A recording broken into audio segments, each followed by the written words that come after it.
Rasulullah sallallahu alaihi wasallam, "Man salaka tariqan lil ilmi, sahhalallahu lahu tariqan ilal jannah." Puji serta syukur kita panjatkan kehadirat Allah Subhanahu wa taala atas karunia dan nikmatnya yang luar biasa. Kita bisa dipertemukan di dalam majelis yang mulia, majelis yang berkah, yang insya Allah diridhai oleh Allah, majelis yang senantiasa dirindukan oleh para sahabat salafun as-salih, orang-orang terdahulu, dan majelis yang disebutkan oleh para ulama sebagai raudhatun min riyadil jannah, majelis yang merupakan miniatur dari taman-taman surga, sehingga siapa saja yang berkesempatan hadir di dalamnya akan merasakan ketenangan, akan merasakan kesejukan. Sampai-sampai terkadang saking sejuknya seringkali kita dibuat, Masya Allah. Saking apanya Bu? Saking sejuknya, saking nikmatnya. Lebih dari itu, majelis ilmu yang di dalamnya ada mudzakarah, ada momen untuk mengingat mata yassara minal Quran, merenungi ayat-ayat Al-Quran, adalah majelis yang dinaungi oleh malaikat, di mana setiap ucapan yang baik, doa yang baik di dalamnya akan senantiasa diaminkan oleh para malaikat. Lebih dahsyat lagi, orang yang berjalan menuju ilmu akan dihitung sebagai jihad fisabilillah, sehingga orang yang meninggal di dalamnya terhitung syahid di jalan Allah. Oleh karena itu harus kita syukuri ketika Allah mampukan jiwa, raga, pikiran kita untuk sama-sama hadir dalam majelis ilmu ini. Salawat serta salam semoga tercurah kepada Nabi besar kita, Nabi Muhammad sallallahu alaihi wasallam. Semoga keridhaan, keberkahan tetap tercurah kepada keluarganya, pada sahabatnya, tabi'ut tabi'in, sampai kepada kita, sampai pada keturunan kita. Dan semoga kita termasuk orang-orang yang diberi rizki oleh Allah bertemu dengan Rasulullah di syurganya kelak. Amin ya rabbal alamin. Ibu-ibu, teteh-teteh, daraman, alhamdulillah. Sehat ibu? Alhamdulillah. Sehat lahir batin Bu? Masya Allah. Sehat lahir teh kumaha ibu? Teu aya kan nyeri nya Bu nya. Biasana angkat ka pangaosan masuk nyeri tuur ibu. Alhamdulillah ya, semuanya sehat, bisa menempuh perjalanan. Yang paling jauh dari mana ibu? Ada yang dari Cibiuk? Saya tadi berangkat dari Cibiuk jam 7:30 bersama keluarga menunggu di masjid semuanya. Dari arah selatan ada? Iya, tidak apa-apa. Semakin jauh jarak yang ditempuh, semakin pahalanya besar. Sehat batin ibu? Alhamdulillah. Gimana sehat batin teh Bu? Kelihatan senyum semuanya ya, berarti sehat batinnya ya. Dan yang sakit batin mah nggak bisa senyum ya Bu ya, cemberut, camedut aja ya. Ya, tidak ada yang berangkat dari rumahnya dalam keadaan manyun ke suaminya Bu. Alhamdulillah, piraku ya Bu. Ramadan waktunya libur manyun ke suami ya Bu ya. Iya, nanti habis Ramadan dilanjut lagi. Jangan ya. Ini juga kelihatannya banyak yang gadis ya, yang belum nikah, Masya Allah masih muda tapi semangat menuntut ilmunya luar biasa. Semoga menjadi bekal ya untuk menjadi ibu di kemudian hari insya Allah ya.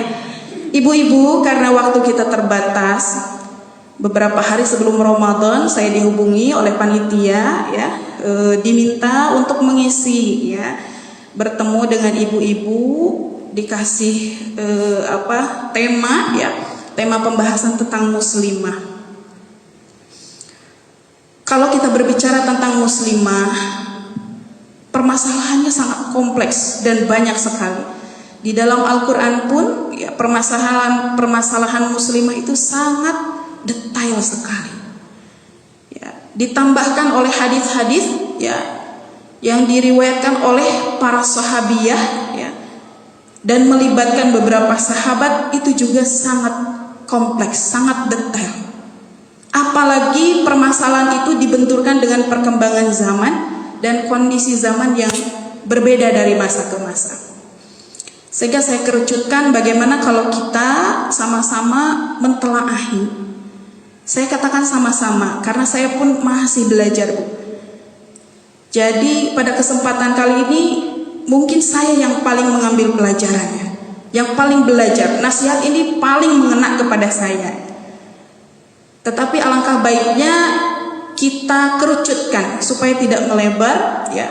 Kita telaahi bersama-sama karakter ya, atau kriteria muslimah yang seperti apa yang dibanggakan oleh Rasulullah Sallallahu Alaihi Wasallam. Kenapa harus Rasulullah? Karena Rasulullah Sallallahu Alaihi Wasallam diturunkan oleh Allah Subhanahu Wa Taala sebagai penyempurna akhlak, di mana akhlak atau adab ini bagian yang paling penting yang harus diperhatikan oleh seorang muslimah. Innama bu'ithtu liutammima makarimal akhlak. Sesungguhnya aku diutus untuk menyempurnakan akhlak. Sehingga penting sekali bagi kita untuk terus belajar dari waktu ke waktu, tidak ada bosan-bosannya, tidak ada kadaluarsanya. Oh, saya sudah lama berumah tangga, jadi bab seperti itu bukan waktunya lagi. Tidak. Sampai akhir hayat kita harus terus mengupgrade apa saja yang Rasulullah harapkan kepada seorang muslimah, sehingga kita menjadi kebanggaan Rasulullah ya. Dan alangkah indahnya apabila ketika di akhirat Rasulullah berdiri di hadapan kita. Masya Allah. Baik, untuk materi ini saya awali dengan definisi muslimah, di mana muslimah ini tentu berbeda pemahamannya atau artinya dengan mukminah. Ada muslimah, ada mukminah, ada muti'ah, ada muhsinah ya, dan seterusnya. Muslimah seperti yang disebutkan di dalam hadis Arba'in nomor 2 ya, hadisnya mungkin ibu-ibu juga sudah hafal ya. Hadis yang sangat panjang, di mana malaikat Jibril datang kepada Rasulullah Sallallahu Alaihi Wasallam menyerupai seorang laki-laki yang tampan rapih, la yura alaihi atharus safar. Datang kepada Rasulullah seorang laki-laki, rambutnya sawadus sya'ar, hitam lekam, syadidu bayadu thiyab, ya bajunya bersih, tidak ada tanda-tanda setelah menempuh perjalanan jauh. Tapi la yura minna ahadun ya, tidak ada yang tahu dari kita seorang pun. Biasanya kalau orang sekitar Madinah ya, satu sama lain saling mengenal, tapi tidak ada yang kenal para sahabat ini. Kalau orang jauh nggak kelihatan setelah perjalanannya ya. Dia bertanya kepada Rasulullah, ya Rasulullah, akhbirni anil Islam, beritahu kepadaku tentang Islam. Maka Rasulullah menjawabnya, Islam itu apa, Bu? Islam itu syahadat, sholat, zakat, puasa, dan naik haji. Maka muslimah, wanita muslimah itu adalah wanita yang tunduk, patuh, menganut agama Islam dengan cara apa? Dengan cara mengaplikasikan ya rukun Islam dengan sempurna. Rukun Islamnya tadi yang kita sebutkan. Itu muslimah. Sebatas itu. Jadi kalau kita melihat ada seorang muslimah, dia sudah mengucapkan syahadat, dia sholat, saum juga, ya, zakat juga, haji bahkan, tapi masih ada, ya Bu, tradisi-tradisi jahiliyah di dalamnya. Berarti itu sekedar muslimah. Oleh karena itu, hadis itu disempurnakan oleh Rasulullah, bahwa ketika seorang wanita itu dia sudah tunduk, sudah muslimah, sudah semestinya muncul dalam dirinya tingkatan selanjutnya, yaitu mukminah, iman, yakin kepada Allah, Rasul, malaikat, kitab, hari akhir, qada dan qadar. Setelah mukminah, lazimnya dia juga naik tingkat, naik level, menjadi muhsinah, wanita yang ihsan. Seperti apa? Dia sudah tidak meragukan lagi wujudnya Allah. Dia beribadah ka'annaka tarahu, seolah-olah dia itu melihat Allah, padahal Allah tidak ada di depannya, tapi dia yakin bahwa fa innahu yaraka, bahwa Allah itu melihatmu. Jadi puncak tertinggi daripada 3 tahapan itu adalah ihsan. Ya. Kita kembalikan lagi ya kepada karakter awal, yaitu muslimah.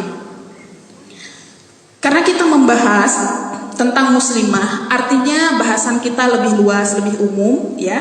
Nanti dalil-dalil, ya, hadis-hadis yang ada pun diperuntukkan untuk semua wanita muslimah. Bagaimana Al-Quran, ya, menempatkan seorang muslimah itu? Di dalam Al-Quran beberapa gambaran oleh Allah, ya, diberikan kepada kita tentang hakikat daripada muslimah. Ya, hakikat muslimah itu yang pertama,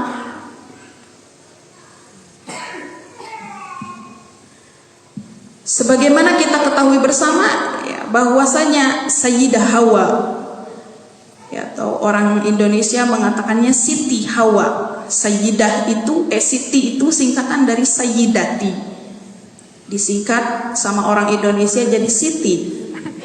Iya. Sayyidi disingkat oleh orang Indonesia jadi Sidi.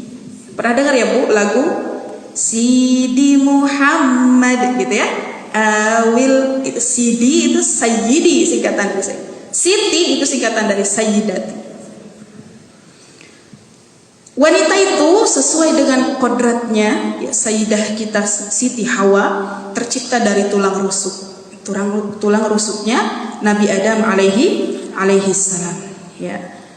Di dalam hadis digambarkan Rasulullah Shallallahu Alaihi Wasallam bersabda, hadisnya datang dari Abu Hurairah radhiyallahu an, wastausu bin nisa'i fa innal mar'ata khuliqat min dal'in wa inna a'waja syai'in fid dal'i a'lahu in dhahabat tuqimuhu kasartahu wa in taraktahu lam yazal a'waja istaudu bin nisa'i khairan.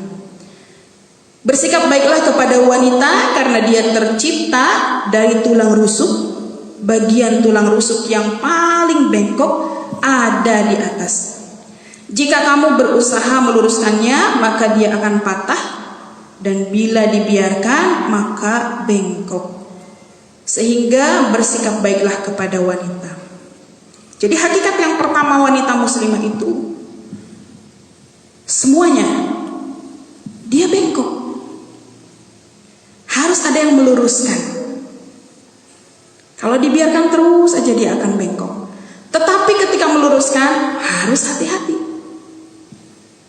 Karena kalau salah saja cara meluruskannya, dia bisa mental, bisa patah, bisa hancur berkeping-keping. Kadang wanita kalau sudah tersinggung, kalau sudah kena tuh hatinya, dia bisa melakukan sesuatu di luar nalarnya laki-laki.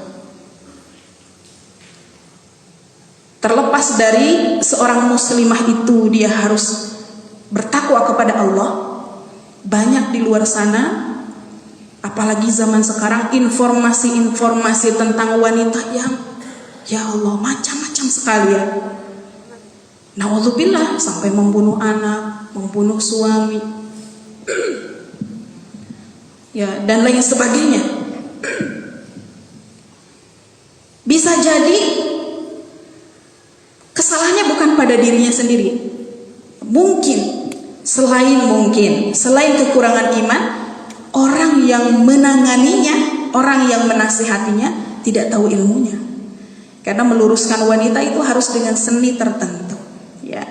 Dan kita harus menyadari bahwa kita ini bengkok, ya, dan harus diluruskan. Maka ketika kita salah kemudian ada yang menasihati, harus bersyukur. Dan itu bagian daripada doa yang terus saya minta kepada Allah. Ya Allah, kalau saya salah, mohon betulkan. Mau itu melalui orang lain, ya, melalui nasihat yang kita dengar dari siapapun, luruskan. Karena kalau kita tidak mendengar nasihat, kita akan selalu bengkok dan terus, ya, tersesat. Kemudian yang kedua, wanita itu kurang akalnya dan juga kurang agamanya. Ini disebutkan langsung oleh Rasulullah SAW dalam hadisnya ketika Rasulullah SAW menceritakan, ya, keheranannya. Kata Rasulullah, aku tidak pernah menemukan, ya, seorang yang kurang akalnya dan kurang agamanya mampu mengalahkan akal yang kokoh daripada laki-laki. Ya.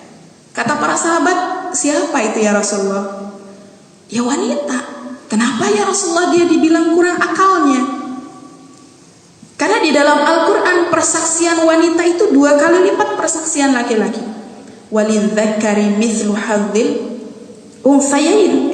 Fa in lam yakuna rajulaini farajulun wa imra'atan. Itu ayat kalau tidak salah ada di dalam adab hutang berhutang. Ketika orang meminjam uang, dia harus menghadirkan saksi. Siapa saksinya? 2 orang laki-laki. Tidak ada 2 orang laki-lakinya. Kalau tidak ada 1 orang laki-laki, 2 orang perempuan sebagai pengganti 1 orang laki-laki yang tidak ada. Kalau tidak ada laki-laki dua-duanya, berarti 4 orang perempuan. Disitulah perempuan disebut akalnya kurang. Kenapa? Harus kita terima. Karena memang wanita itu didominasi oleh perasaan. Sehingga kesaksian seorang perempuan itu harus diimbangi oleh perempuan yang lain. Coba Bu, kalau ada anak jatuh, perempuan teriak dulu, nyanggap anak dulu. Teriak dulu. Wah, anaknya jatuh, gubrak. Kenapa? Dia mengedepankan rasa kagetnya, rasa rewas. Berbeda dengan laki-laki. Laki-laki disanggap heula, diselamatkan dulu, ya. Makanya ada paribaos kalau dalam Sunda itu, wanita itu rambutnya panjang tapi akalnya pendek. Laki-laki akalnya panjang, rambutnya pendek. Dan itu disebutkan oleh Rasulullah. Hakikat daripada wanita itu pendek akal. Yang kedua, agamanya juga kurang. Kata para sahabat, kenapa ya Rasulullah akalnya kurang? Karena perempuan itu dia punya masa jeda dalam ibadah, yaitu haid, nifas, sehingga agamanya berkurang. Dari 2 hakikat itulah kita harus memahami, ternyata betul kita sudah bengkok, ya, dan memang butuh sekali orang yang meluruskan. Kemudian hakikat yang selanjutnya dari seorang muslimah itu, ya, tadi sudah persaksiannya itu 2 kali lipat laki-laki, ya. Tetapi di luar itu perempuan juga memiliki peluang yang sangat besar untuk mendapatkan ampunan dari Allah Subhanahu wa taala. Pahala yang luar biasa. Berupa apa? Berupa masuk surga dari pintu yang dia mau. Kata Rasulullah SAW, "Idza dhallatil mar'ah khamsaha." idza shallatil mar'a khamsaha wa shamat syahraha wa hafizat farjaha wa ata'at zawjaha qila laha udkhulil jannah min ayyi abwabil jannah syi'ti. Jika seorang wanita itu menjaga sholat 5 waktunya, berpuasa sebulan ya di bulan Ramadan, menjaga kemaluannya, taat kepada suaminya, maka dikatakan kepadanya kelak di hari akhirat, masuklah surga dari pintu yang kamu mau. Ada yang mau, Ibu? Masya Allah. Syaratnya apa cina tadi, Bu?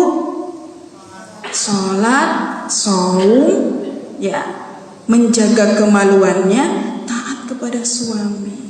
Nanti kita bahas. Ya, 4 syarat itu mudah atau sebaliknya?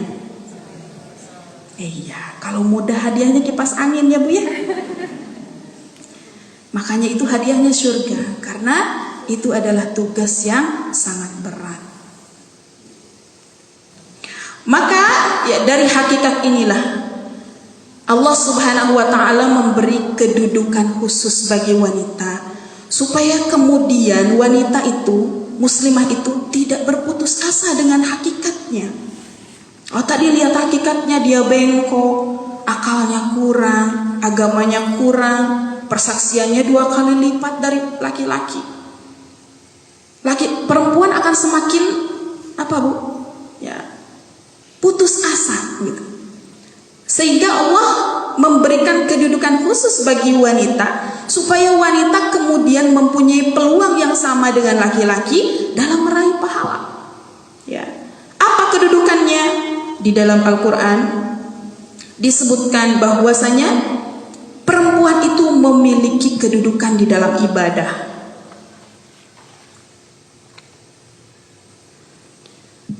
Allah Subhanahu wa taala ya berfirman di dalam surat Fussilat ya, kalau tidak salah. Wa ma khalaqtul jinna wal insa illa liya'budun. Tidaklah Allah ciptakan jin dan manusia itu melainkan untuk beribadah kepadaku. Dan manusia itu umum, laki-laki dan perempuan, semuanya kita memiliki kesempatan di dalam beribadah. Ketika kita beribadah, kita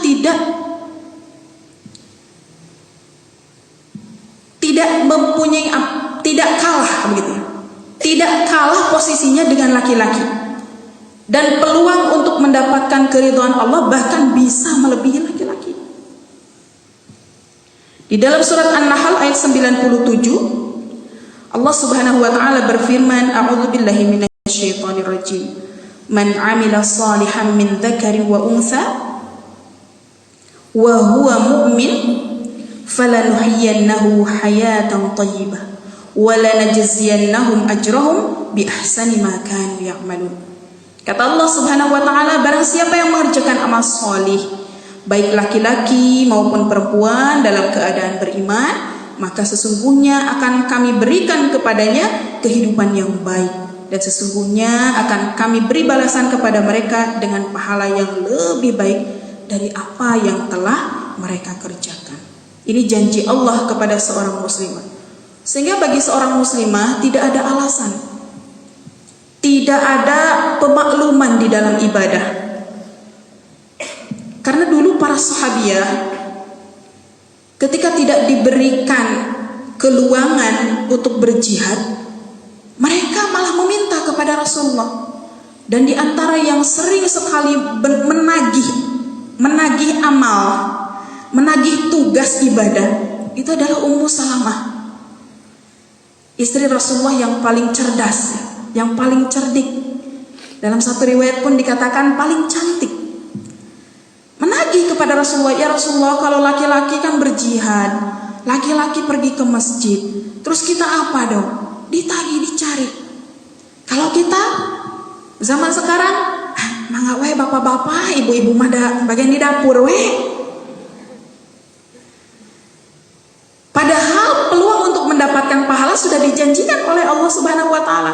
Laki-laki dan perempuan itu bisa munafasah, bisa bersaing di dalam ibadah. Sehingga berlakulah ya ayat yang menyebutkan inna akramakum indallahi atqakum. Tidak ada yang paling mulia di hadapan Allah laki-laki yang lebih mulia, perempuan yang lebih mulia. Tidak ada. Yang paling mulia itu adalah orang yang paling bertakwa kepada Allah, laki-laki maupun perempuan, terlepas dari hakikat yang tadi kita sebutkan sebagai seorang muslimah. Kedudukan yang kedua bagi muslimah itu adalah kedudukan di dalam ilmu. Lagi-lagi dulu sahabiah yang paling ngoyo, yang paling junun, yang paling semangat mencari ilmu itu adalah Ummu Salamah. Bahkan Ummu Salamah banyak sekali bertanya tentang masalah-masalah kewanitaan.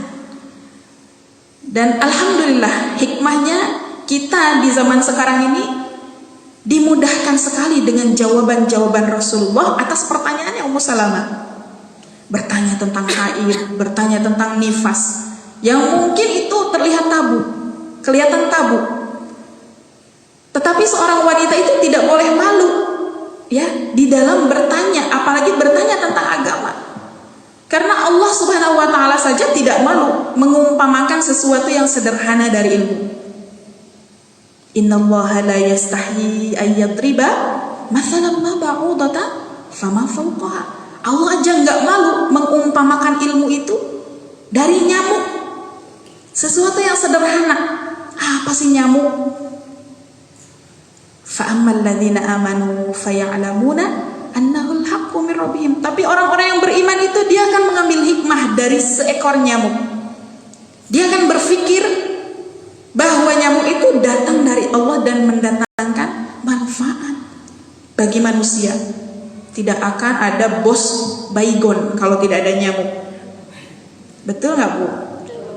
Bos hit, ya, autan dan lain sebagainya tidak akan ada. Tapi orang-orang kafir ketika dipermisalkan ba'udah, mereka bertanya, untuk apa Allah ini?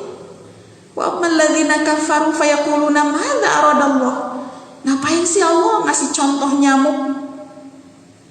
Nggak penting banget gitu. Ya. Maka dari situlah orang-orang yang tidak mau mengambil pelajaran dari sesuatu yang sederhana sekalipun, dia tidak akan merasakan kesyukuran. Ketika orang tidak bersyukur, dia tidak akan ditambahkan nikmatnya. Betul Bu? Semakin dia tidak bersyukur, semakin melarat dia. Karena janji Allah, semakin seorang itu bersyukur, akan Allah tambahkan karunia-Nya. Jadi seorang wanita tidak boleh malu bertanya.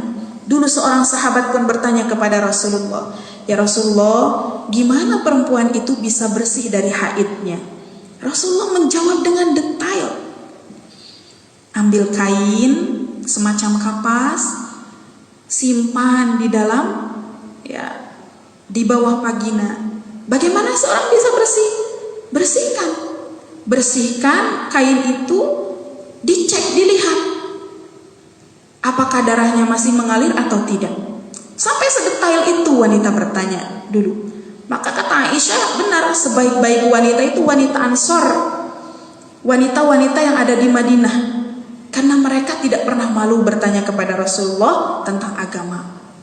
Sehingga urusan-urusan wanita ketika itu tuntas, terjawab sudah oleh Rasulullah SAW. Tapi itu dulu ketika, ya, para sahabiah belum disempurnakan ilmunya oleh Rasulullah, sehingga tidak ada tempat bertanya kecuali kepada Rasulullah, ya, dan kepada beberapa istri Rasulullah saja. Kalau sekarang kita sudah banyak sekali kemudahan, bisa mencari tahu melalui Ustazah Google, ya, atau kalau tidak kita bertanya kepada ayah kita. Kalau ayah kita tidak mumpuni, kepada kakak laki-laki kita. Kalau tidak ada, kepada paman kita. Baru kalau tidak ada mahram yang bisa memenuhi kebutuhan ilmu agama kita, boleh seorang wanita itu, ya, dia belajar dari syekh, dari ustaz yang ada di luar rumahnya. Dengan syarat apa? Tidak berkholwat. Yang bahaya itu sekarang akses komunikasi itu sangat mudah sekali. Pertama mungkin bertanya sama ustaz, "Ya ustaz, saya mau bertanya, Nanti setelah selesai dijawab, ada pertanyaan selanjutnya. Ustadz, sudah menikah belum? Ustadz, rumahnya di mana? Nah, ini yang dikhawatirkan. Ya. Kalau dulu Rasulullah ditanya hal-hal yang tabu mengenai muslimah itu tidak masalah. Tapi kalau sekarang seiring berkembangnya zaman ya, sepertinya kita harus menempuh cara awal dulu, bertanya kepada sesama perempuan yang mumpuni, baru kalau tidak ada bertanya kepada ustadz. Kalau ustadznya sudah beristri, alangkah baiknya kita bertanya melalui istrinya dulu. Ya, ustadzah atau umi, bu, saya mau bertanya atau titip pertanyaan untuk ustadz. Sehingga menghindarkan fitnah ya, fitnah khalwat. Kemudian kedudukan muslimah yang selanjutnya adalah dalam mencari ma'isyah. Ayatnya sangat umum, Allah sebutkan di dalam surat Al-Jumu'ah. A'udzubillahi minasyaitonirrajim. Wa idza qudiyatis shalah fantashiru fil ardi wabtaghu min fadlillah. Kata Allah, kalau kamu sudah selesai mengerjakan sholat, dalam ayat ini maksudnya adalah sholat Jumat, maka boleh kalian berbencar, melakukan ikhtiar untuk mencari ma'isyah. Tapi ini kan ma'isyah ini diwajibkan kepada laki-laki, betul? Diwajibkan kepada laki-laki. Oleh karena itu, tugas muslimah dalam mencari ma'isyah harus dikembalikan dulu kepada hukum asalnya. Hukum asal perempuan itu kata Allah Subhanahu wa taala, wa qarna fi buyutikunna wala tabarrujna tabarrujal jahiliyatil ula. Ya. Hukum asal perempuan itu yang paling utama tinggal di rumah. Kalaupun dia mau keluar, tidak tabarruj. Tabarruj itu seperti apa? Wala yubdina zinatahunna illa ma dhahara minha. Dia tidak menampakkan sesuatu ya yang biasa nampak atau yang tidak biasa nampak. Kalau yang biasa nampak illa ma dhahara minha, kecuali yang biasa nampak. Dijelaskan dalam satu hadis ya, bahwasanya Asma binti Abu Bakar melewati Rasulullah dengan pakaian yang nerawang. Sampai Rasulullah ya memalingkan mukanya. Kata Rasulullah, wahai Asma, tutuplah auratmu kecuali hadza wa hadza, kecuali wajah dan telapak tangan. Alhamdulillah di sini ada yang munaqib, ada yang ditutup wajahnya, alhamdulillah. Semoga istiqomah ya. Tapi bukan berarti yang belum ditutup ya tidak, atau yang tidak munaqib bukan berarti berdosa ya, insyaallah. Insyaallah semuanya bermula dari niat kepada Allah Subhanahu wa taala. Sehingga ketika seorang perempuan dia sudah terpenuhi nafkahnya oleh suaminya, alangkah baiknya dia lebih mengoptimalkan kewajibannya di rumah. Kecuali kalau ada qadaya, kalau ada permasalahan-permasalahan di dalam kesejahteraan rumah tangganya yang harus melibatkan dia untuk mencari ma'isyah, mencari nafkah, maka silakan niatkan itu karena ibadah ya, dan jadikan harta itu harta yang berkah. Sayyidah Khadijah pun sama, dulu sama-sama mencari nafkah dengan cara berdagang, berbisnis. Bahkan Sayyidah Khadijah menghabiskan keuntungan bisnisnya untuk dakwah Rasulullah Sallallahu Alaihi Wasallam. Maka hukum asal perempuan itu ya dalam mencari ma'isyah, dalam mencari nafkah atau dalam bekerja tadi, kalau sudah tercukupi oleh suaminya, hendaknya dia mengutamakan kewajibannya di rumah. Kalau harus melibatkan dirinya, dia pun harus tetap menjaga nilai-nilai sebagai istri dan ibu. Jangan sampai mengabaikan kewajiban yang ada di rumahnya sampai terjadi fitnah, bahkan mengancam keutuhan rumah tangganya. Wal'iyadzubillah. Kemudian kedudukan yang selanjutnya itu dalam hak waris ya. Dalam surat An-Nisa Allah Subhanahu wa taala berfirman, walin nisa'i nasibum mimma tarakal walidani wal aqrabuna mimma qalla minhu aw katsir. Dan bagi wanita pun ada bagian harta waris yang ditinggalkan oleh orang tuanya, oleh kerabatnya, ya.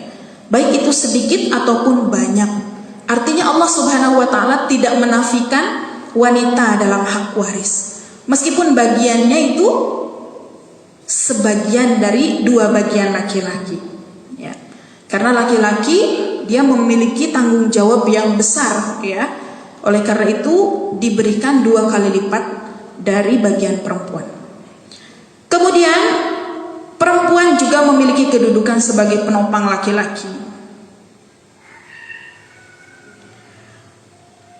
Sebagaimana kita ketahui, ya, bahwa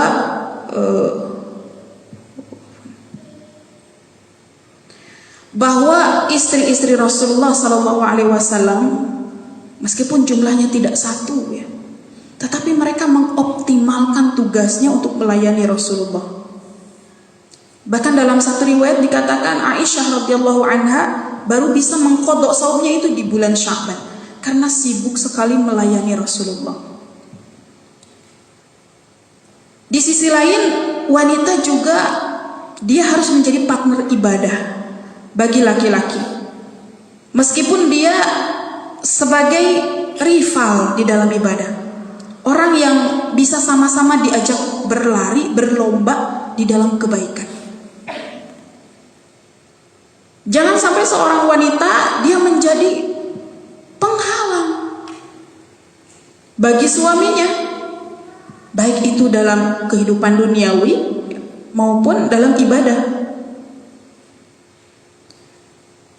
Saya teringat satu kisah istri Rasulullah SAW ketika, ya, Rasulullah SAW membagikan fai. Fai itu harta yang diberikan tanpa berperang. Kalau ghanimah kan harta yang didapatkan dari berperang. Kalau fai itu tidak dihasilkan dari berperang, dibagikan. Istri-istri Rasulullah itu tidak dibagi. Mereka itu protes. Beberapa bulan tidak ada api, tidak ada kompor yang menyala di rumah Rasulullah.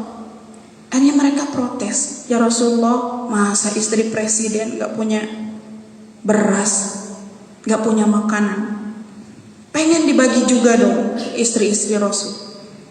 Rasulullah merasa sedih ketika itu, ya, merasa sedih sampai Rasulullah bermuram durja, murung. Akhirnya Rasulullah menawarkan, mana yang kalian pilih, dunia ataukah Allah dan Rasulnya? Didiamkan dulu, dikasih pelajaran dulu istri-istrinya. Baru setelah itu istri-istrinya berpikir bahwa Allah dan Rasulnya jauh lebih utama. Terkadang ketika kita menjadi penopang suami, menjadi pendamping suami, sering sekali kita membuat pikiran suami berat itu disebabkan karena harta. Karena memang itu titik berat wanita. Titik berat wanita itu ada di mana, Bu? Di harta. Ibu lebih memilih laki-laki yang beruang, ya Bu, beruang tapi tidak tampan, atau yang tampan tapi tidak beruang? Yang tampan dan beruang, Masya Allah. Ya tidak apa-apa, Bu. Itu kodrat perempuan. Makanya kenapa Allah di dalam Al-Quran itu mengiming-imingi surga itu dengan bangunannya, bahwa di surga itu ada sungai yang mengalir, di dalamnya itu ada yakut wal marjan, di dalamnya ada sungai min labanin lam yataghayyar ta'mu, ada sungai susu min asalin musaffa, dari madu yang bening, ya, min khamril ladzatil lisyaribin, ada arak bir yang bisa diminum kapan saja, padahal di dunia tidak boleh kita meminumnya. Semua itu diiming-imingi untuk wanita. Dindingnya terbuat dari emas perak, gelasnya terbuat dari kaca kristal, Yang sekarang kristal itu setitik ibu pakai di cincin ibu, harganya mahal sekali. Nanti di surga dipakai gelas. Semua Allah visualisasikan untuk perempuan. Karena memang perempuan ketertarikannya terhadap harta. Sedangkan laki-laki diiming-imingi dengan bidadari. Ada bidadari. Ya. Nah, kembali lagi. Ketika kita menjadi penopang laki-laki, penopang suami, kita harus tahu kedudukan asal kita. Bahwa kedudukan kita di sisi suami itu bukan sebagai orang yang hanya dinafkahi lahir batin saja. Tetapi kedudukan kita di samping suami itu adalah untuk orang yang pertama kali menopang ibadah suami. Coba bisa dihitung dari awal pernikahan sampai hari ini. Berapa kali ibu sama-sama mengajak suami, Abi, Bapak, Aa, Yang, Beb, kita salat tahajud berdua yuk. Coba ibu, ada nggak tuh momen rutin bu? Jarang sih. Seringnya, Masya Allah. Begitulah ya. Seringnya kita disibukkan dengan urusan harta lagi. Padahal kedudukan Allah, kedudukan yang Allah berikan kepada wanita disandingkan dengan laki-laki itu dia sebagai penopang ibadah laki-laki. Kemudian sebagai ibu, di dalam Al-Quran juga seorang ibu dimuliakan ya oleh Allah. Falamma wada'atha qalat rabbi inni wada'tuha untha wallahu a'lamu bima wada'at wa laysa dzakaru kal untha. Maka ketika melahirkan dia berkata, ya Tuhanku, aku telah melahirkan anak perempuan, padahal Allah lebih tahu apa yang dia lahirkan dari laki-laki, dari perempuan, dan laki-laki tidak sama dengan perempuan.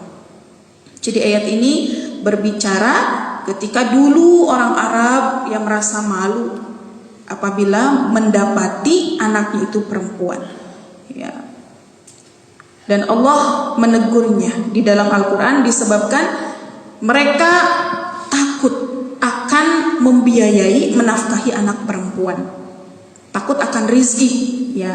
Padahal Allah lah yang memberi rizki, ya. Nahnu narzuqukum, kata Allah, kamilah yang memberi rizki, sehingga tidak perlu bagi kalian merasa malu, merasa khawatir memiliki anak perempuan, ya. Jadi seorang ibu pun kedudukannya sangat tinggi di dalam Islam. Bahkan seorang ibu ditambahkan oleh Rasulullah SAW bahwasanya derajatnya itu sangat mulia. Al-jannatu tahta aqdamil ummahat, bahwasanya surga itu berada di bawah telapak kaki ibu. Ridallahu fi ridal walidain wa sukhtullahi fi sukhtil walidain. Ridhonya orang tua itu sama dengan ridhonya Allah, dan murkanya orang tua sama dengan murkanya Allah. Jadi posisi kita yang sudah berstatus sebagai ibu, ya, harus menyadari dengan betul apa kedudukan seorang ibu, ya, di dalam keluarga, dan apa tadi kedudukan seorang istri, ya, dalam menopang suaminya. Maka dari kedudukan inilah, ya, kita bisa mendapatkan keutamaan-keutamaan yang kemudian Allah sebutkan juga di dalam Al-Quran. Mohon diingatkan waktunya ya. Allah Subhanahu wa taala mengkhususkan muslimah di dalam Al-Quran itu satu sebagai nama surat An-Nisa, ya. Dan juga menyebut perempuan di dalam beberapa ayat secara khusus.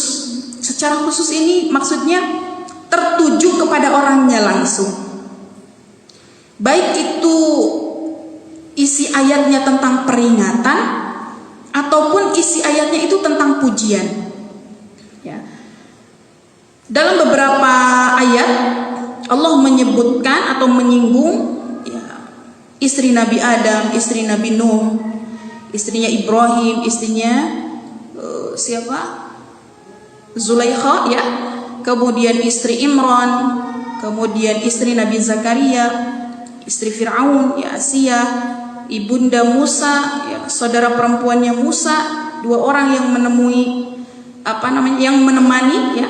Kemudian 2 perempuan yang bertemu dengan Musa ketika mengantri mengambil air ya.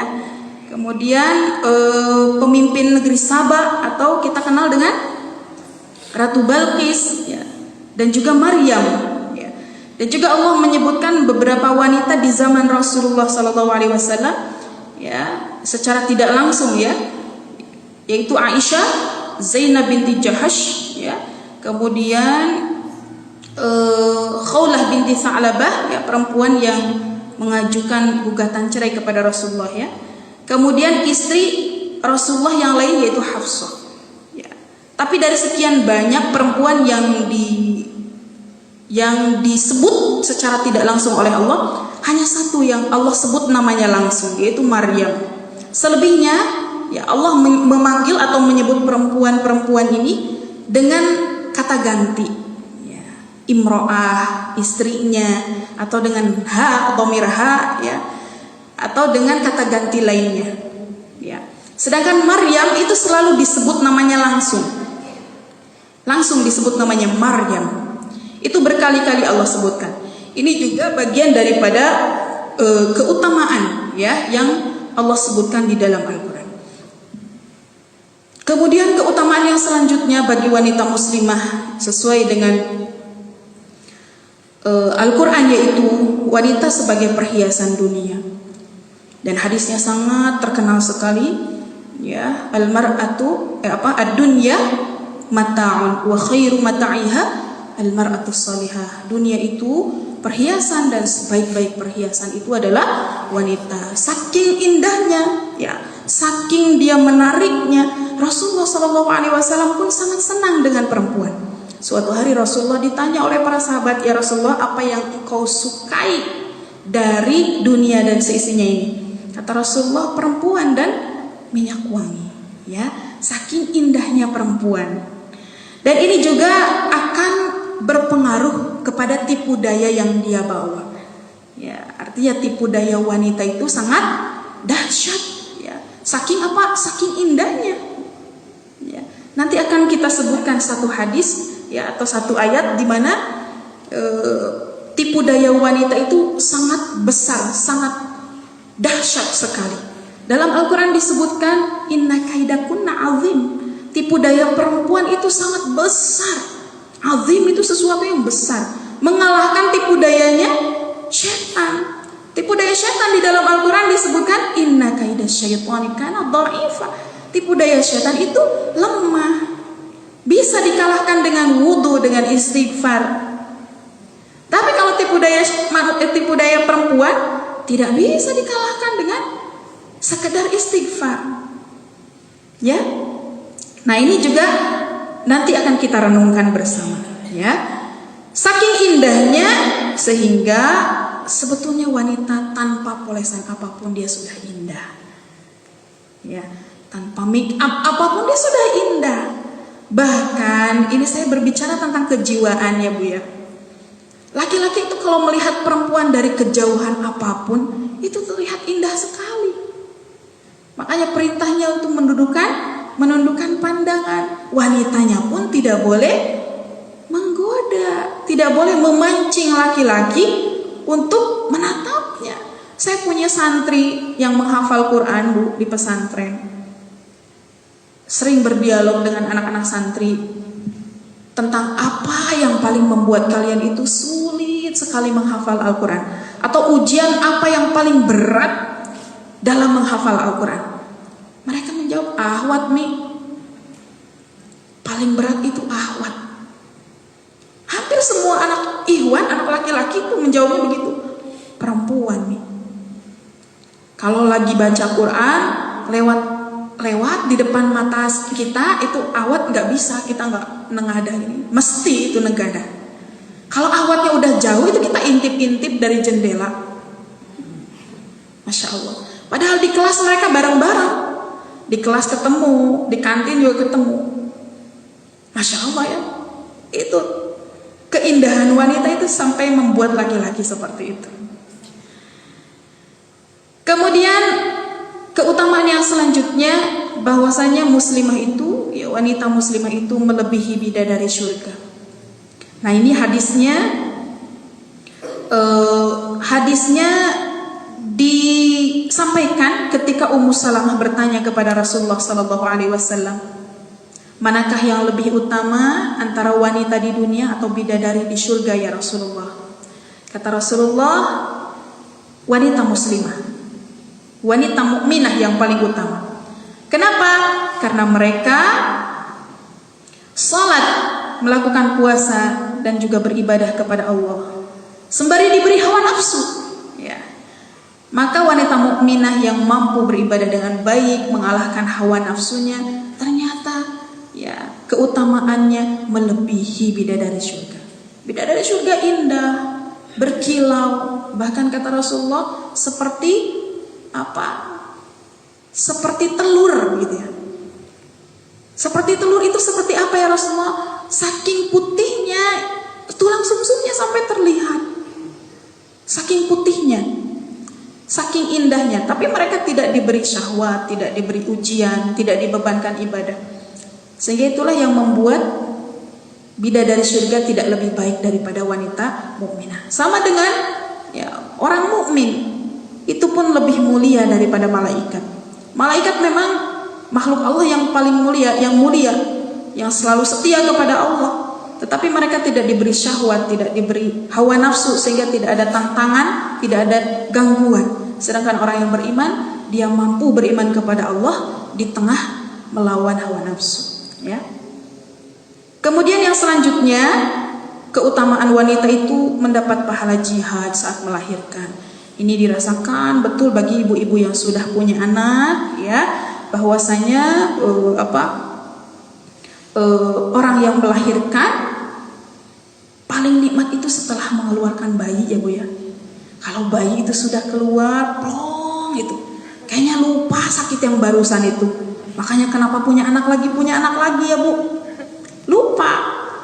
Dan itu kenikmatan dari Allah Subhanahu wa taala, ya. Kata Rasulullah, wan nufasa'u yajraha waladaha bisururihi ilal jannah.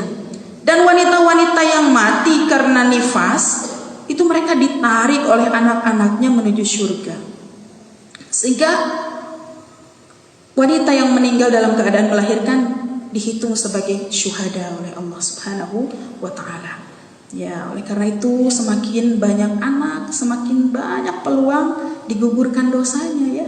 Karena semakin banyak darah yang keluar melalui nifas, semakin Allah sucikan. Makanya orang tua dulu yang banyak anaknya terlihat awet muda, ya Bu ya. Awet muda, sehat, ya. Mungkin secara biologis, ya, itu dibersihkan juga, ya. Dibersihkan oleh Allah Subhanahu wa taala melalui proses persalinan, gitu ya. Kemudian masuk surga dari pintu manapun, ya, tadi hadisnya sudah kita bacakan. Dan juga Allah letakkan surga di bawah telapak kaki seorang muslimah atau seorang ibu. Maka dari keutamaan ini, tadi kedudukannya kita sudah tahu, keutamaannya dalam Al-Quran juga sudah disebutkan. Kita beranjak pada pembahasan inti. Sebetulnya muslimah kebanggaan Rasulullah itu seperti apa? Saya ingin mengambil satu kasus yang Allah angkat di dalam Al-Quran, yang kemudian dari kasus itu Allah membuka rahasia tipe perempuan kebanggaan Rasulullah itu seperti apa. Kasusnya ada di dalam surat yang tadi Teh Syifa bacakan, ya. Siapa yang membaca Quran tadi? At-Tahrim saya. Nah, di dalam surat At-Tahrim, ya, Allah Subhanahu wa taala mengangkat satu kasus yang itu terjadi antara istri-istri Rasulullah sallallahu alaihi wasallam. Sebetulnya banyak riwayat yang mengkisahkan sebab diturunkannya ayat ini. Saya ambil satu saja riwayatnya, nanti ibu-ibu bisa mencari riwayat yang lain dan bisa menyesuaikan, melihat mana yang paling rajih, yang paling kuat. Dalam Ibnu Katsir itu disebutkan, suatu hari Rasulullah Sallallahu Alaihi Wasallam itu gilir. Rasulullah kan punya istrinya berapa Bu? 9. Digilir, ya Bu ya, dijadwal. Nah, Masya Allah. Jadwal hari itu Rasulullah mengunjungi Hafsah. Hafsah ini anaknya siapa Bu? Putrinya Umar bin Khattab, ya, yang merupakan sahabat terdekat Rasulullah. Berkunjung ke rumah Hafsah. Tapi begitu masuk ke rumahnya, Hafsah itu tidak ada di rumahnya. Dalam satu riwayat dia sedang ada keperluan dengan ayahnya, dalam satu riwayat dia sedang keluar.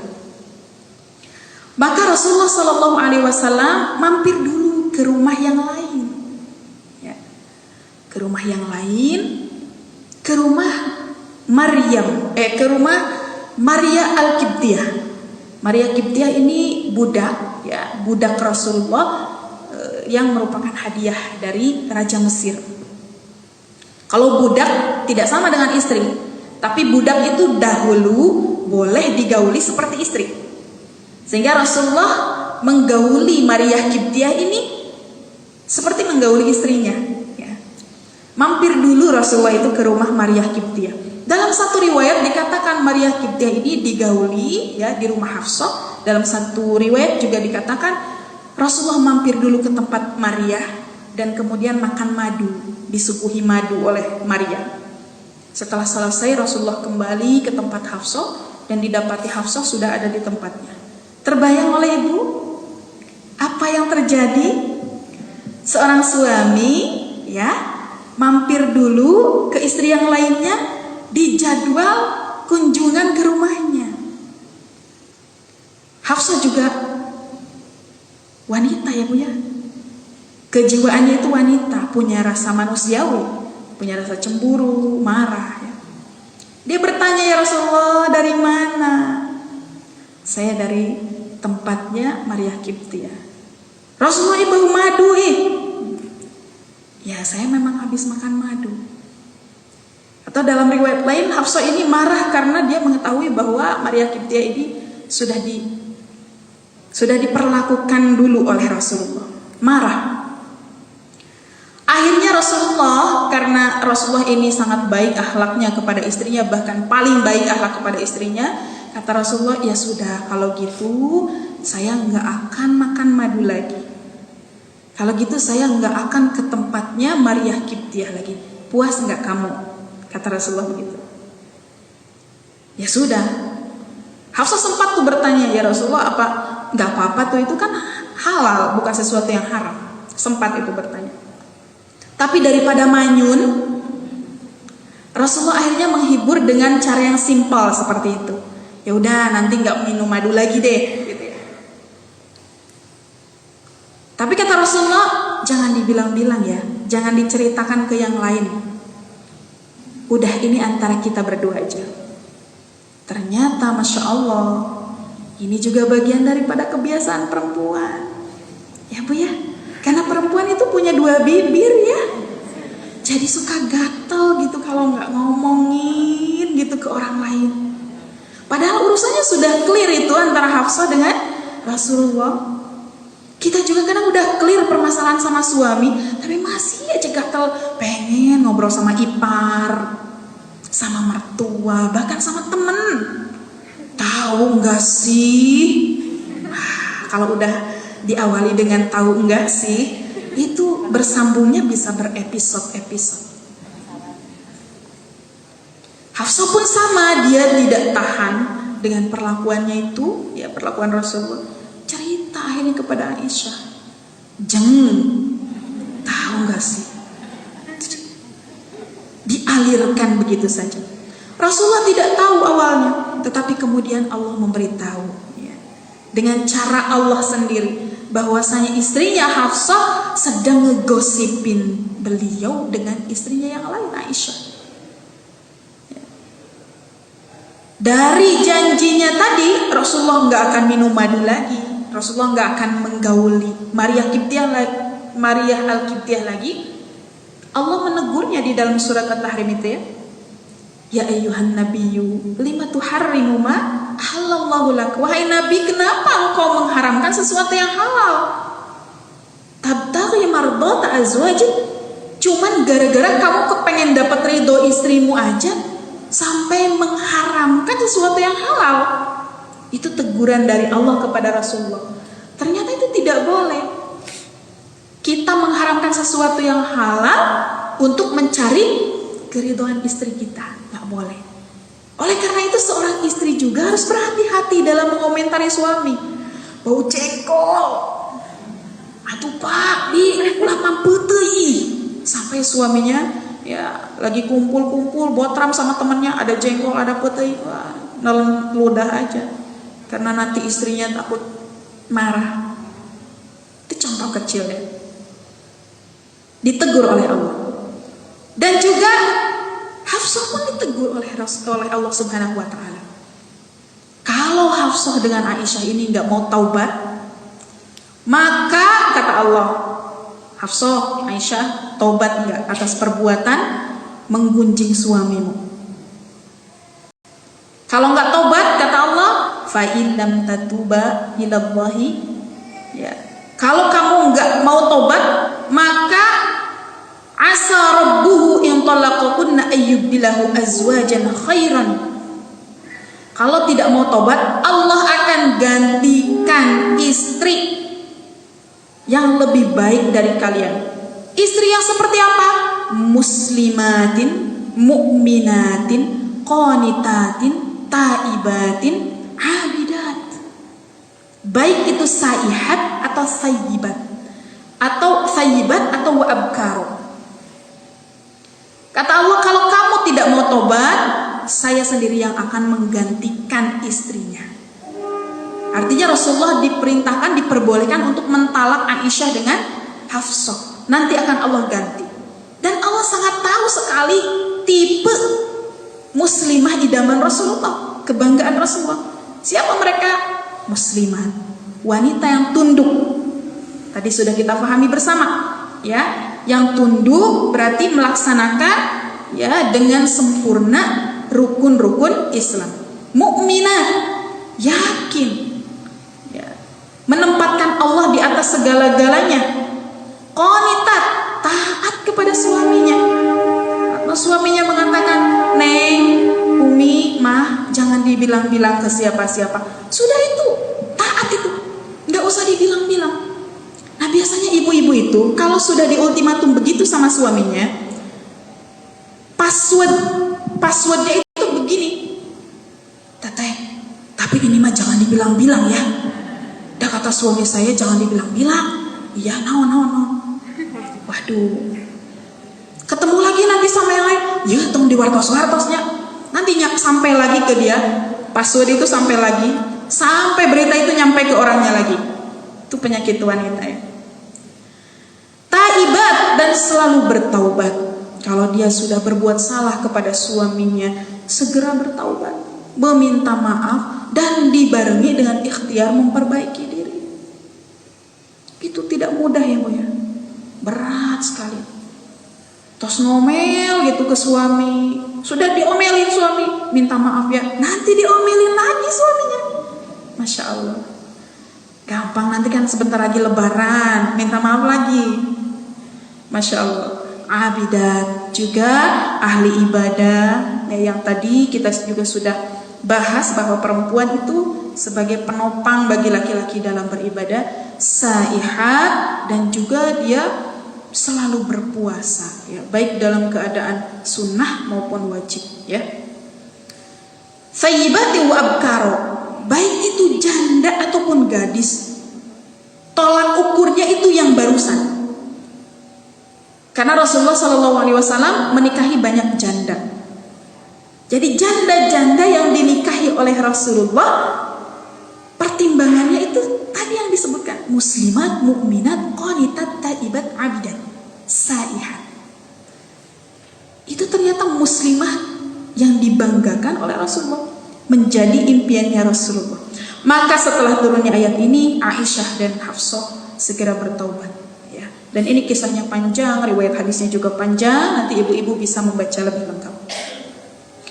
Kemudian selain yang disebutkan di dalam ayat ini, wanita yang dibanggakan oleh Rasulullah itu adalah wanita yang menjaga kesucian ya, dan juga teguh ya. Di dalam satu hadis dikatakan Rasulullah SAW bersabda, sebaik-baik wanita di alam semesta ini adalah Maryam binti Imran, Aisyah binti Muzahim, Khadijah dan juga Fatimah. Dalam hadis riwayat lain hanya 2 orang saja, ya, Maryam dan juga Asiyah. 4 orang inilah ya yang merepresentasikan gitu ya tipe wanita kebanggaan, tipe muslimah kebanggaan Rasulullah SAW. Ya, Maryam dengan kesucian jiwanya, ya, tidak pernah disentuh oleh lawan jenis, tapi kemudian Allah memberikan anak, ya, melalui rahimnya.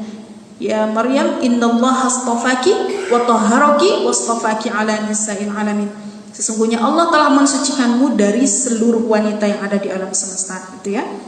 Kemudian juga Asiyah juga wanita yang tangguh, yang teguh, meskipun dia disandingkan dengan seorang laki-laki yang paling zalim di zamannya, bahkan paling zalim sepanjang masa, ya, Fir'aun itu. Tetapi Asiyah bisa teguh, bisa istiqomah. Bahkan Asiyah meminta kepada Allah, ya, di dalam surat At-Tahrim juga, ya. Ada yang tahu hafal? Yang ada yang hafal ayatnya? Daraballahu, Masya Allah, lupa. Daraballahu mathalan lilladzina amanu imra'ata fir'aun idh qalat rabbi ibni li indaka baitan fil jannah wa najjini min fir'auna wa najjini minal qaumidh dhalimin. Itu doa Asiyah, ya, meminta rumah kepada Allah. Ya Allah, bangunkanlah aku rumah di surga dan lindungilah aku dari kezaliman Fir'aun. Dan Allah kabulkan doanya sehingga Asiyah adalah wanita yang dibangunkan rumahnya di surga atas keteguhannya, ya, menghadapi kezaliman Fir'aun.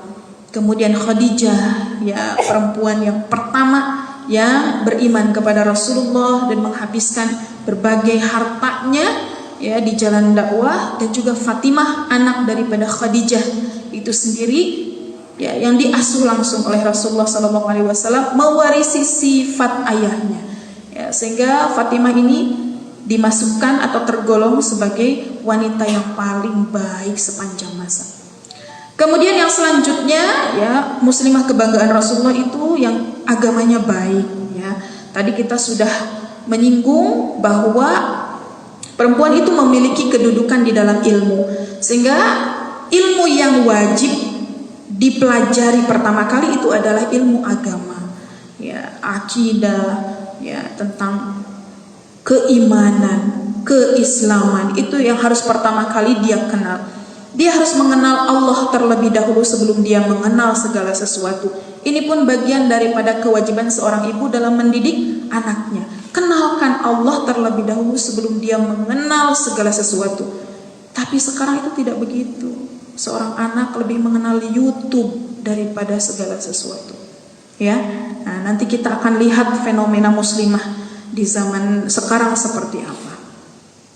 Kemudian wanita yang menutup aurat, ya.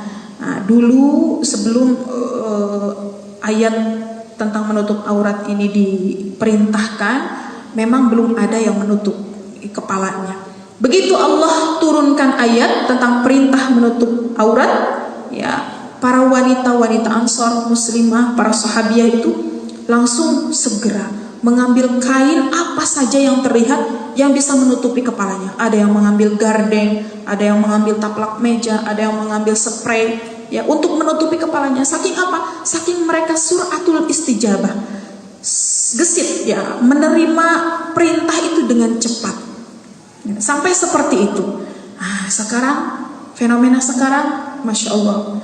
Tapi di sisi lain kita harus bersyukur sekarang lebih banyak muslimah yang berhijab, ya. Hanya saja mungkin hijabnya semakin bervariasi, ya, semakin bervariasi dan semakin tatawur, bermodel-model. Ada yang panjang kapengker, panjang kapayun, panjang kasisi, ya, dan lain sebagainya.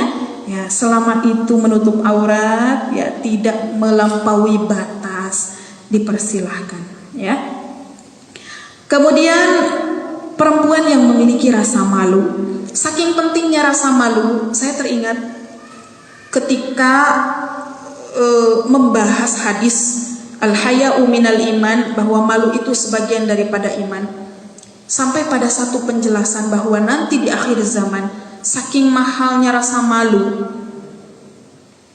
sampai-sampai orang yang berzina di dalam ruangan itu jauh lebih baik daripada orang yang berzina di pinggir jalan. Saking apa, Bu? Saking krisisnya rasa malu di akhir zaman. Jadi tidak heran, Bu, kalau sekarang kita melihat orang-orang itu sudah tidak ada urat malunya ya. Melakukan kemaksiatan, melakukan dosa itu diumbar di halayak ramai, terang-terangan, bahkan jadi inspirasi.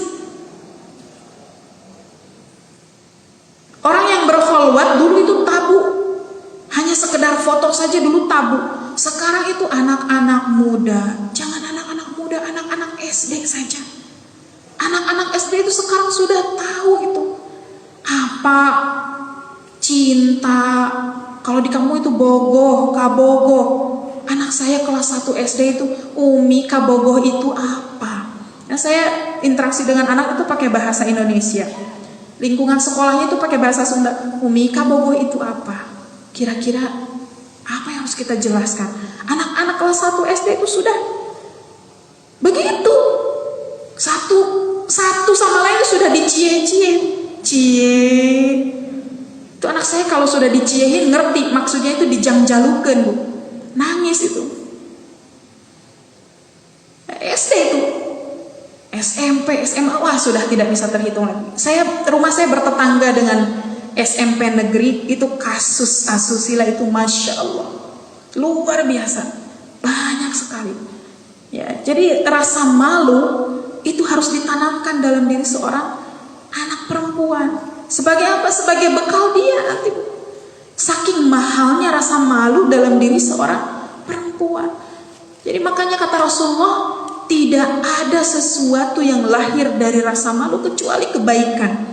Jadi kalau anak kita malu, nak belikan ini ke warung, malu, Bu, jangan dipaksa, Bu, kalau bisa. Jangan dipaksa. Gitu malu. Wah, itu runtuh itu.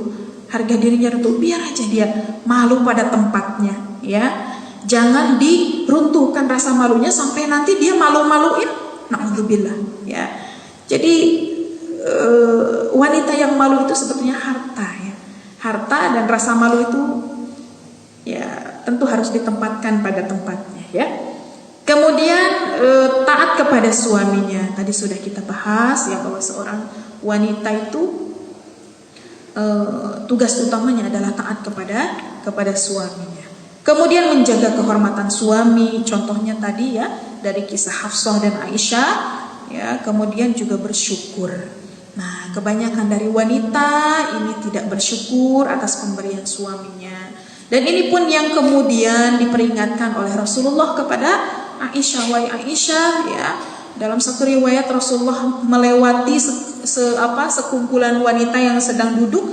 Kata Rasulullah, wahai para wanita, perbanyaklah bersedekah, karena aku melihat kebanyakan penghuni neraka itu adalah wanita. Mereka bertanya, kenapa ya Rasulullah? Karena kalian jarang sekali bersyukur atas pemberian suami. Dan wanita itu punya kemampuan untuk menyimpan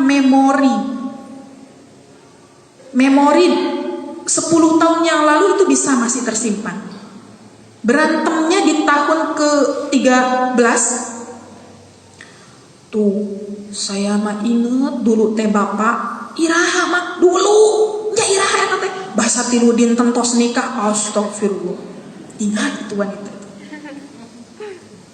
Wanita itu hebat menyimpan memorinya. Tapi kelebihan ini kemudian sering menjadikan wanita itu jadi tidak bersyukur kepada suaminya. Dan rasa tidak bersyukur inilah yang banyak menyeret wanita menjadi ahli neraka. Na'udzubillah tsumma na'udzubillah. Maka banyaklah bersyukur ya kepada apa yang diberikan oleh suami kita, baik secara lahir maupun batin. Nah, itu mungkin sekelumit ya, sekilas tentang apa Bu kriteria ya perempuan idaman atau kebanggaan Rasulullah SAW. Mungkin masih banyak lagi. Dan kita lihat bagaimana fenomena hari ini. Ya, apakah fenomena hari ini sudah sesuai dengan yang diharapkan oleh Rasulullah SAW, ataukah sebaliknya fenomena muslimah hari ini kembali pada fenomena jahiliyah dulu yang Allah sendiri pun mengangkatnya dalam beberapa ayat dan diinformasikan atau diberitakan sebagai kabar yang tidak baik ya kepada kita. Fenomena muslimah hari ini ternyata sesuai dengan surat Al-Lahab ya, ayat 4, di mana Allah Subhanahu wa taala mengisahkan tentang karakter istrinya Abu Lahab. Tabbat yada abi lahabi wa tab. Lanjutkan Bu. Ma aghna anhu maluhu wa ma kasab. Kemudian sayasla nara dzata lahab wa imra'atuhu hammalatal hatab. Berkisah tentang apa itu, Bu? Berkisah tentang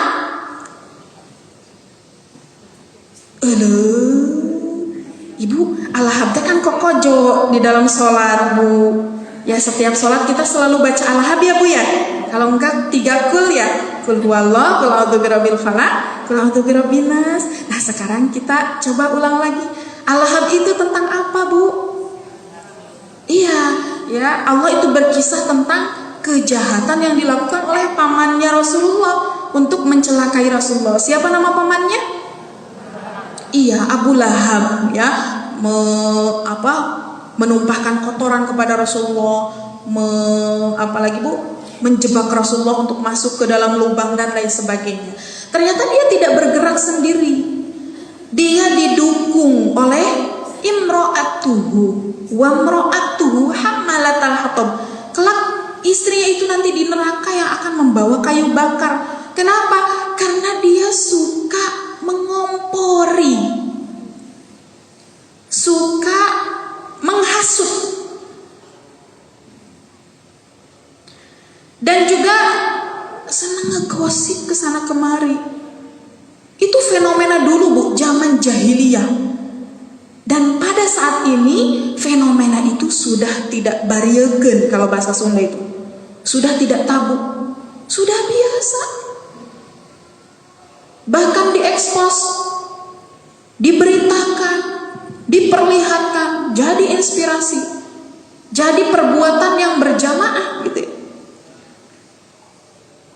Dan ternyata Allah Subhanahu wa taala sudah membahasnya itu di dalam Al-Qur'an. Ya. Ini menjadi PR bagi kita ya, dan kita harus menempatkan diri di tengah-tengah ramainya ya, wanita muslimah yang suka menghasut, ya, memfitnah, menggosip, ya. Seperti istrinya Abu Lahab. Dan dulu juga Hindun, ya, Hindun juga termasuk di dalamnya, tetapi kemudian Hindun ini mendapatkan hidayah masuk Islam, ya. Kemudian fenomena yang kedua, maraknya penggoda. Ayo Bu, kita semuanya pasti tahu ini peribahasanya apa, Bu? Tuh, pelakor, Masya Allah. Ibu, mereka itu muslimah ya, Bu ya, muslimah. Dan dulu Allah pernah mengisahkan karakter yang seperti itu. Siapa dia? Zulaikha, ya. Kata Allah Subhanahu wa taala di dalam surat Yusuf ya, ayat 23 sampai 24, A'udzu billahi minasyaitonir rajim, wa rawadathu allati huwa fi baitiha an nafsihi wa ghallaqatil abwab wa qalat hayta lak qala ma'adzallah innahu rabbi ahsanu mathwa innahu la yuflihul zalimun.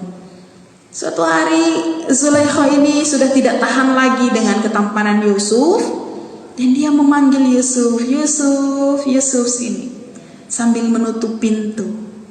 Terbayang oleh ibu, Zulaikha itu dikatakan ya, wanita yang sangat cantik.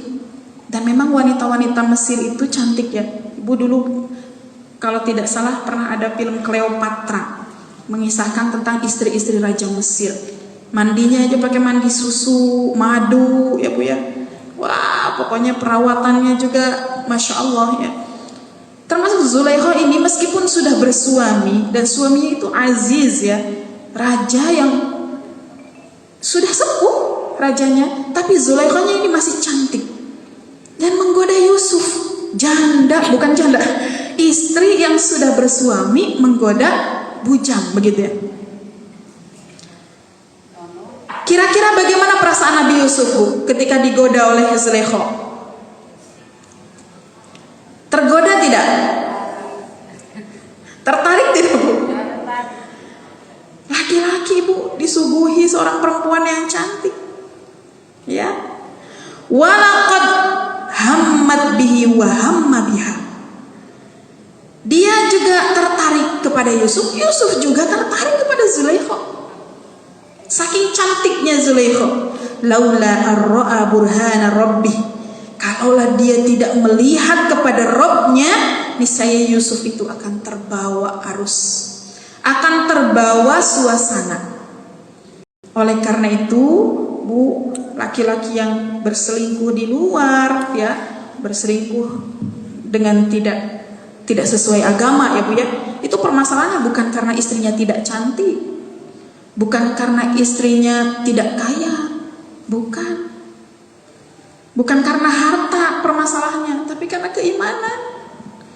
Ya, karena memang ujian yang paling berat bagi laki ya perempuan, ya. Harus kuat seorang laki-laki itu. Dan sekarang banyak sekali, marak sekali pelakor-pelakor itu. Ada peribahasa, ya Bu ya, lebih baik laki-laki yang sudah berkeluarga daripada laki-laki yang belum berkeluarga. Kenapa? Mereka lebih berpengalaman dan lebih berkarisma, begitu katanya. Dan memang, Bu, kalau kita ilik-ilik perhatikan, laki-laki itu semakin tua, semakin hari, semakin memancar, betul tidak, Bu? Nah, kalau perempuan, semakin hari, semakin banyak melahirkan anak, semakin sibuk di dapur, nyiapin anak-anak, nyiapin suami, Masya Allah. Nah, itulah, perempuan harus pintar-pintar, ya Bu ya, menjaga diri, memantaskan diri, ya. Ternyata banyak sekali tugas muslimah, ya. Apalagi di zaman sekarang.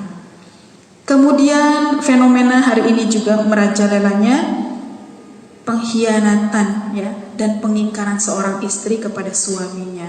Ini pun disebutkan oleh Allah seperti yang dilakukan oleh istrinya Nabi Nuh alaihi salam, ya, dan juga Nabi Lut alaihi salam. Kedua istri ini mengingkari, ya, suaminya sebagai nabi dan tidak mau beriman kepada Allah Subhanahu wa taala. Dan terakhir memang sudah lengkap sosok wanita, ya, seperti Maryam dan juga Asia, sudah jarang sekali. Sehingga ini menjadi PR besar bagi kita. Apakah kita siap, ya, menjadi wanita yang dibanggakan oleh Rasulullah SAW? Artinya kita harus melawan arus, ya, dan harus berbekal ketika kita ingin memperbaiki diri menjadi muslimah yang dibanggakan oleh Rasulullah. Ya, kita berlindung kepada Allah dari terbawanya arus zaman di akhir zaman, di mana perempuan muslimah banyak jumlahnya, tetapi mereka seperti ghusa, seperti buih, dibawa belok ke kanan, belok ke kanan. Lagi musim TikTok, wah, semuanya TikTok. Muslimah, Bu, berhijab, tapi maaf ya Bu ya, pinggulnya itu tidak dihijabi, ya Bu ya, di-share di Facebook, di YouTube. Coba, Bu, ya, banyak sekarang muslimah tetapi langka dan jarang sekali yang menjaga kesuciannya, ya. Ini PR bagi kita semua. Semoga kita termasuk muslimah-muslimah yang kuat, ya Bu ya. Kemudian yang istiqomah, ya, yang teguh pendiriannya, yang selalu lapang menerima nasihat dari siapapun. Ibu harus berbahagia, harus berbangga ketika ada nasihat yang sampai pada telinga kita, dan jadikan nasihat itu tangga bagi kita untuk menuju keridhaan Allah dan cita-cita kita, ya, karena kita berbicara tentang muslimah kebanggaan Rasulullah, tentu ingin bertemu dengan Rasulullah SAW. Sebagaimana Rasulullah merindukan kita, kita pun merindukan Rasulullah, ya Bu ya. Ingin sekali melihat wajah Rasulullah, Ya, salah satunya itu dengan menghidupkan sunnah-sunnah Rasulullah dan menjaga diri dari perbuatan keji ya dan mungkar. Terakhir Ibu ya, saya bacakan salah satu ayat yang mungkin bisa menjadi motivasi bagi kita, bahwa Allah dalam surat Al-Maidah ayat 105 mengatakan, hai orang-orang yang beriman, jagalah dirimu, tidaklah orang yang sesat itu akan memberi madarat kepadamu apabila kamu sendiri telah mendapatkan hidayah. Sehingga di derasnya arus akhir zaman ini, seorang muslimah dia bisa kokoh, bisa teguh. Dengan apa? Dengan menjemput hidayah. Kenapa hidayah harus dijemput? Karena hidayah itu diberikan kepada siapa yang Allah kehendaki. Sehingga harus dicari, harus dijemput, ya, harus kita ikhtiarkan. Tidak hanya cukup menunggu, berdoa saja, tidak, harus diikhtiarkan. Mulai dari hal yang terkecil, hal yang sederhana, kita rubah sesuatu yang tidak baik menjadi baik. Dan itu bagian daripada menggugurkan dosa. Ya, bahwasanya kata Allah, innal hasanati yudhibnas sayyi'at. Ya, setiap kebaikan yang kita lakukan itu akan menghapuskan keburukan-keburukan. Kata Rasulullah, yang paling mudah yang dilakukan oleh perempuan itu adalah sedekah. Ya, sedekah dalam arti umum, bisa dengan cara tersenyum, membantu orang, berbuat baik kepada suami, melayani anak, ya, bertasbih, bertakbir, bertahmid, itu bagian daripada sedekah yang paling memungkinkan dan paling mudah dilakukan oleh para muslimah. Dan terakhir hadis dari Rasulullah SAW, saya perkuat lagi, ya, saya tadi sudah membacakannya, bahwasanya Rasulullah melewati sekelompok wanita, ya, muslimah. Kata Rasulullah, wahai kalian para perempuan, hendaknya kalian bersedekah, karena sesungguhnya, ya, diperlihatkan kepadaku kalian adalah penghuni neraka yang paling banyak. Ya, lalu para sahabat itu bertanya, dengan apa kami menjadi penghuni neraka yang paling banyak? Kata Rasulullah, karena kalian mencaci, melaknat, dan kalian kufur terhadap kebaikan suami. Aku tidak melihat dari makhluk-makhluk kurang akalnya dan agamanya lebih menghilangkan otak orang yang tegas di antara kalian dibandingkan kalian, wahai para wanita. Hadis ini hadis Bukhari dan Muslim, ya, yang bermaksud bahwa laki-laki itu sekokoh-kokohnya akal laki-laki, dia bisa dikalahkan oleh perempuan. Padahal akal perempuan jauh lebih pendek daripada laki-laki. Itu menandakan bahwa tipu daya wanita itu sangat besar, ya. Dan terakhir, kata Allah Subhanahu wa taala dalam surat An-Nur ayat 26, "Wat-thayyibatu lit-thayyibina wat-thayyibuna lit-thayyibat, ulaika mubarra'una mimma yaqulun, lahum maghfiratun wa rizqun karim." Wanita yang baik untuk laki-laki yang baik, dan laki-laki yang baik adalah untuk wanita yang baik. Ya, insyaallah kebaikan kita akan kita rasakan sendiri, ya, dan tentu kebaikan itu harus kita minta kepada Allah. Diminta supaya Allah membimbing kita untuk senantiasa berada dalam kebaikan, dan kita pun minta kepada Allah dikumpulkan dengan orang-orang yang baik, ya, sebagaimana Allah janjikan bahwa kita akan dikumpulkan di akhirat bersama orang-orang yang terbiasa kita berkumpul bersamanya di dunia. Wassalamualaikum warahmatullahi wabarakatuh.